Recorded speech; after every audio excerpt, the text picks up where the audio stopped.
నిజాయితీ మంచి లక్షణం. చిన్న ఊర్లో రవి అనే బాలుడు ఉండేవాడు. అతను చాలా మంచివాడు, కానీ కొన్నిసార్లు అబద్ధం చెప్పడం అలవాటు.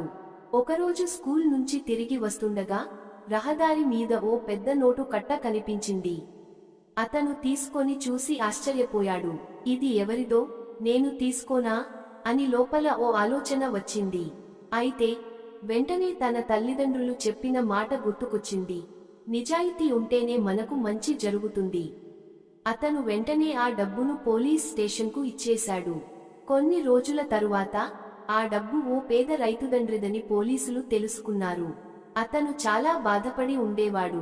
పోలీసులు రవిని తీసుకెళ్లి ఆ రైతుతో కలిపారు. ఈ బాలుడు మీ డబ్బును ఇచ్చాడు అని చెప్పారు. ఆ రైతు కృతజ్ఞతగా రవిని ఆలింగనం చేసుకొని, నీ నిజాయితీ వల్ల మా కుటుంబం తిరిగి నిలబడ్డది అని చెప్పాడు.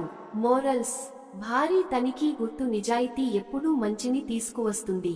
భారీ తనిఖీ గుర్తు మనం చేసే మంచి పనులు ఎప్పటికైనా మళ్ళీ మనకే మేలు చేస్తాయి.